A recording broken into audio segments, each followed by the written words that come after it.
Welcome. In this edition, we'll be discussing the major topics covered in Down to Earth. So, the very first topic is the Pandapam Shola National Park. Now, this national park was known for invasions by Australian wattle, which were introduced to actually bring in tannin barks and bring in greenery into the region. However, it turned out to be a green desert because these species invaded the existing area. They spread at a very fast pace. However, that whole process left the land barren. So it had a huge impact on the biodiversity as well. The native herbs were destroyed. The pollinators were no more into existence, and even the fauna who was dependent on the grazing of these agriculture was impacted significantly. Moreover, the water absorption was affecting the nearby villages like Vatavda. So those were some of the important things that we need to highlight. So this whole process started back in 1960s. In 70s, there were efforts and calls on recognition of ecology, and this area was turned as ecologically sterile. However, there was a major fire burnout that actually brought in the natural species again, and active restoration started from 2020, where with the help of community support nearly 475 hectares were cleared, and there were nature's response which was promoted. So Nilgiri marten, which is one of the rare species, was recovered in the food web. Similarly, the pollinators, the butterflies, the native bees were seen within the Western Ghats, and the water bodies were renewed. Also, there is outlook to clear another 600 hectares which has been affected by Australian wattle, pines and eucalyptus, and they are now replicating the models which have been working well in Eraviculum and the Silent Valley. So the idea is to bring better soil health, better hydrological conditions and growth. The next is how the used cooking oil is powering the aviation net zero ambition in India.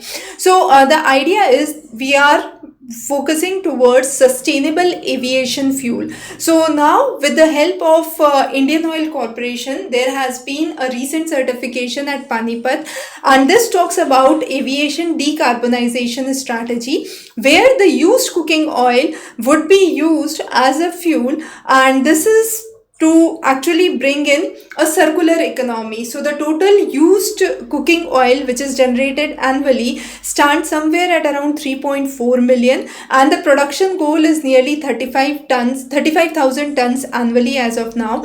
So this project was to actually blend 1% of the international flights with the used cooking oil. By 2030, the target is to increase it to 5%, and by 2040, the target is to hit 15% of the domestic flight. Now, why this sustainable aviation fuel actually matters? Because aviation industry is again one of the major carbon emitters, and according to the IATA guidelines, the sustainable aviation fuel would be a single largest lever to have a pull. 65% of the emission reduction could be recorded by 2050 if this successfully comes into force. So what is the idea? The cooking oil which is generated at restaurants, kitchens, would be collected by the aggregators, and then this would be going to the refinery at the IOC Panipat, and then this would be added with the blending in the drop-in fuel for aviation purpose. Now what would be checked? The leakage would be checked. More incentives are being given for the process. There is again a digital RUCO which is modernizing the FSSAI RUCO framework with digital traceability and bringing in public-private partnership. The next is the EU Mercosur deal. Now, the economic ambition along with maintaining the agricultural ambitions are some of the important ideas, and creating a market for nearly 700 million consumers, one of the largest trading zones in the world, has been targeted, right? So, if we look onto the EU generation versus the Mercosur gain, EU would be mainly gaining with automotives, pharma, chemicals and services. However, Mercosur would be gaining with agriculture and critical minerals. Now, critical minerals and mainly agriculture. Under the critical minerals, it would be lithium for batteries and EVs, graphite for steel and tech, nickel for stainless steel, manganese for alloys, and niobium for superalloys.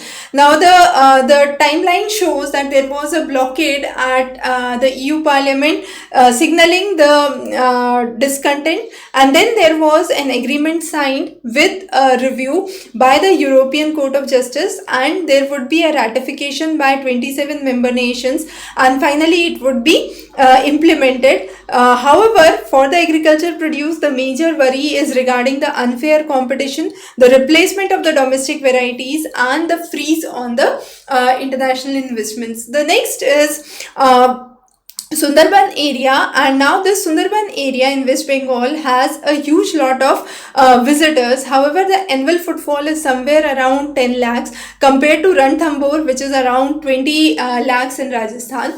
Now, what is the basic idea we are trying to understand here is the tourism strategy.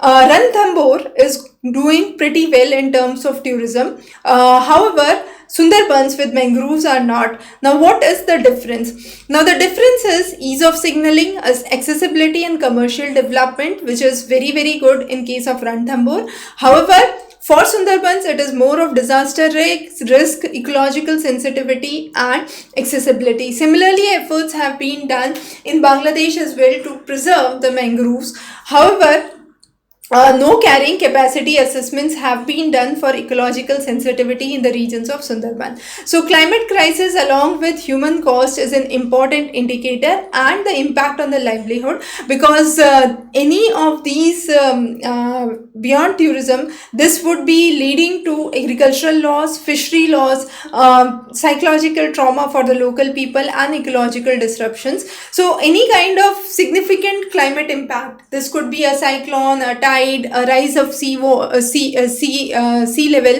could lead to intrusion of the salinity in the regions of Sundarban, which could ultimately lead to the collapse of the economy and leading to displacement of the common people. So conservation must be the precedence rather than commercialization in the areas of Sundarban. The next is balancing the industry with ecology. So the 2026 Forest Amendment Act has been important.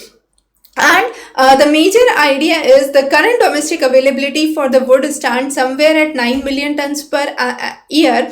However, the industry requirement is 11 million tons per year. Now, for this, we are highly dependent on the other sources. Despite India being one of the third largest producer, we are fiber deficient as well. So, if we are fiber deficient, that means we are not having enough resources to meet those. Now, non-forest activities before 2026, which included heavy financial burden and compensatory afforestation, would be replaced by exemptions from NPVs, also giving broader access to government and non-government entities under the 2026 Forest Amendment Act, and reclassification of commercial plantation, which would now be legally deemed as forestry.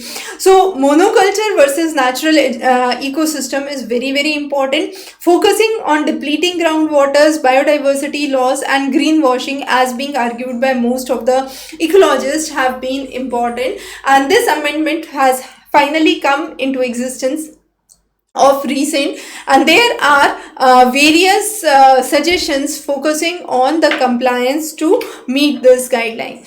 The next is urban water contamination in India. Now, Indore has faced one of the recent crises with significant water contamination, and is it a question on the national systemic failure of the sewage systems? Now, there has been numerous pathogens that have already been identified, for example, cholera, E. coli, and fecal coliform, which have been found. The root cause has been the tube wells are polluted. Also, the contamination has a significant impact that could be seen in Indore, in the regions of Bhopal, in the regions of Bangalore, Gandhinagar. also in the areas of Patna, and this has a significant impact on public health. We have seen reported cases of more than 5 lakh cases in the regions of Indore and Bhopal only, where there have been significant surge in the waterborne diseases.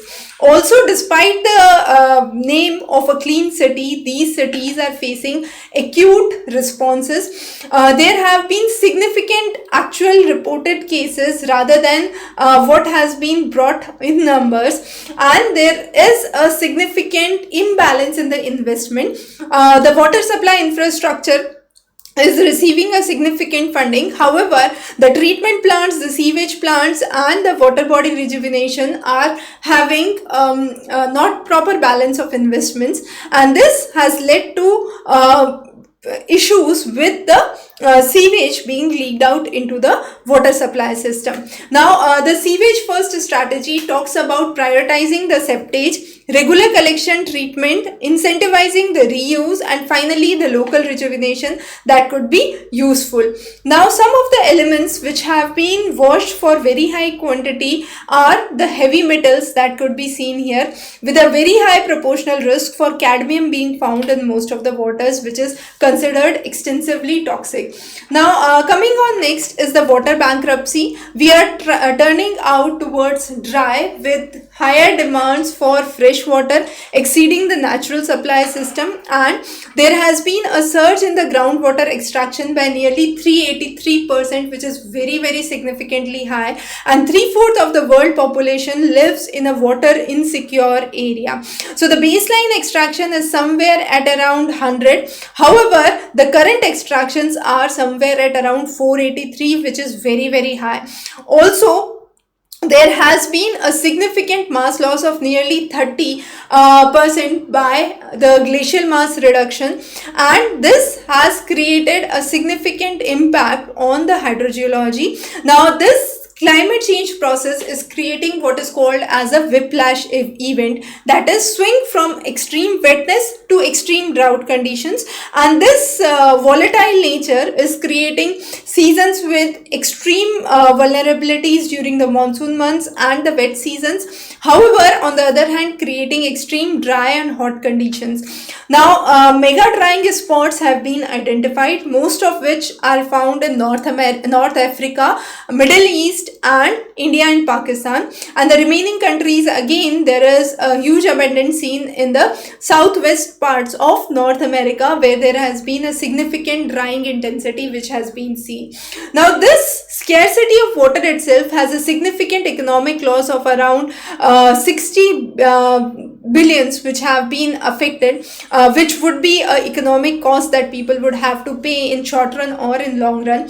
And then the simple way forward is to have proper management reforms with economic diversifications and indigenous processes of water conservation. The next is China has worked with what is called as DeepSeek, which is the frontier for AI from China. And then we are talking about the deep sectors where AI missions would be working. So India's AI mission was launched in 2024. The India AI Impact Summit would be held in 2026, where China has been invited. There has been a great divergence. If we talk about India's focus, it is more consumer driven, fintech driven. However, China's focus is more on deep tech and manufacturing. Now, if we compare the two, China has a huge proportion of GPU infrastructure, foundational models, public policy continuity, and academic link. However, in India, we have a huge support from policy continuity and a significant proportion of academic linkage, but a very low pool for GPU infrastructures, for foundational models, and for talent retention in India. Now, the frontier domains are basically the electric vehicle, semiconductors, industrial products, high-speed rails, and generative AI for China. However, India's maturity is very on a very basic standard for these programs or these ways as of now. The next is conservation in the Periyar region. Now, the construction of the Mulla Periyar Dam has been very, very important. We had also discussed this in one of the previous Down to Earth edition. This is indeed a very, very important topic for students from geography optional and geology optional. Now, creation of the Periyar Foundation, and during the time of independence, there was rampant smuggling, hunting, and timber felling activities. However, now there has been a change with a huge amount of tourist revenue and private donations coming in along with government grants. So there have been eco development projects which have been started. Conservation success has gone up. A huge amount of flowering plants have been seen in the areas, and regulated tourism has been promoted.